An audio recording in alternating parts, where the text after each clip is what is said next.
The health system costs of cancer and equitable access to effective treatment for future patient needs are among the most important health policy and research topics in Australia. As the patient base grows and treatment options become increasingly complex, the cost burden will increase significantly, requiring forward planning based on accurate, evidence-based forecasting. Currently, health technology assessment agencies rely on the population estimates provided by sponsors, resulting in significant heterogeneity in estimates of eligible populations.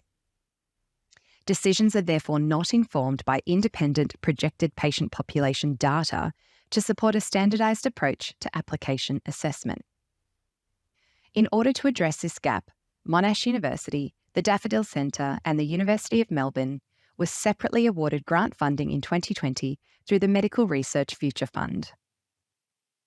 The aim of the three projects is to develop estimates of future cancer burden in Australia to support decision-making in the allocation of health resources.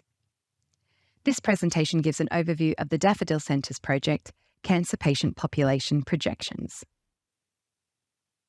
Hello, my name is Karen Cathwell. I'm Professor and Director of the Daffodil Centre at Cancer Council New South Wales and the University of Sydney.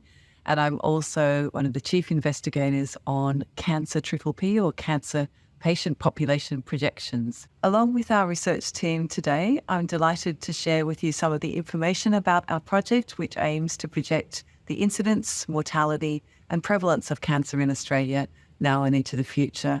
And we are very focused on a few key cancer types, including cancers of the breast, colorectal and lung, as well as multiple myeloma, melanoma, and also we're looking at the burden of cancers related to pan-tumour biomarkers. Over this period, we've been further developing or refining our existing platform for modelling cancer now and into the future, and that's called Policy One.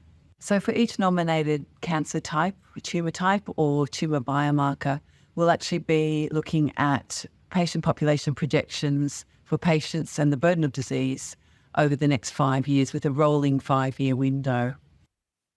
Let's take you through our Policy One platform.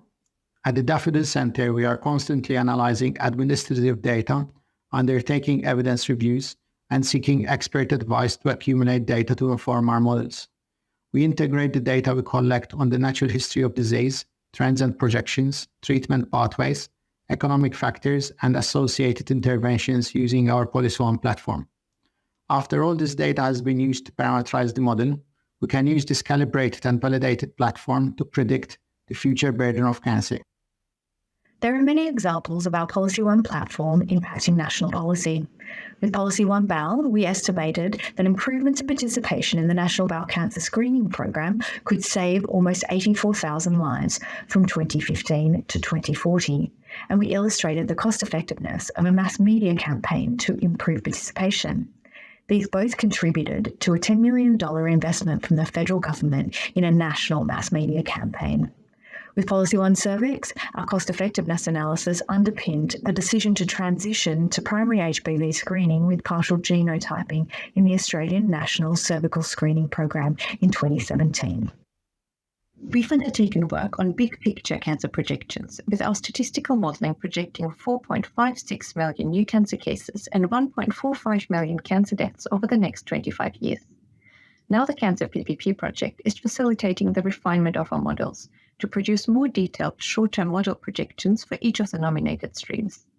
To demonstrate the level of detail we are producing, we'll now show you some of our Cancer PPP work in the area of lung cancer. As you may know, epidemiological trends in lung cancer are driven in large part by the legacy of smoking. That's why we've developed the Australian Smoking History Simulator, which estimates historical trends in smoking behaviour in the Australian population and can predict future smoking prevalence. As part of the Cancer PPP project, we're upgrading the model to estimate patterns in smoking intensity. These will become an input for Policy One Lung, which models the natural history of lung cancer from pre-cancer, asymptomatic disease, diagnosis and survival. Policy One Lung will generate estimates for lung cancer incidence and prevalence by spread of disease over the coming years. We'll also have forecasts for histological subtypes and molecular status using statistical models which incorporate information on patient demographics, smoking history, and genomic characteristics. Many changes are underway in the lung cancer policy space, and our goal is to have a comprehensive toolkit to address a wide range of questions. In addition to our work on patient population projections, our team has completed an evaluation of lung cancer screening, which will inform our modeling of the impact of a national screening program. We've also developed a model for lung cancer treatment to understand the economic and clinical implications of novel therapies. Our team has dedicated a lot of thought to how we can deliver our final projections in a way that is most valuable to the Department of Health and Aged Care and align with the needs of health technology assessment agencies and processes. Ongoing discussions with the department and HTAs have led to the decision to disseminate our projections via an interactive dashboard to visualise the data. The first official milestone of the project, the colorectal cancer patient projections, were made available on the dashboard in May 2023, allowing users the ability to explore colorectal cancer incidence, mortality, prevalence, treatment and cost estimates over the next 20 years. The dashboard can be viewed at the link provided on the screen.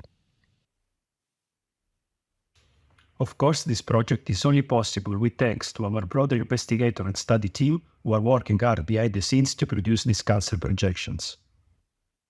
Through the tailored projections delivered by these 3 projects, we will equip sponsors, the government and relevant committees with new, independently generated data to inform future submissions and support evidence-based decision-making. Thank you very much for listening. My email address is listed if you have any questions on the Cancer PPP project.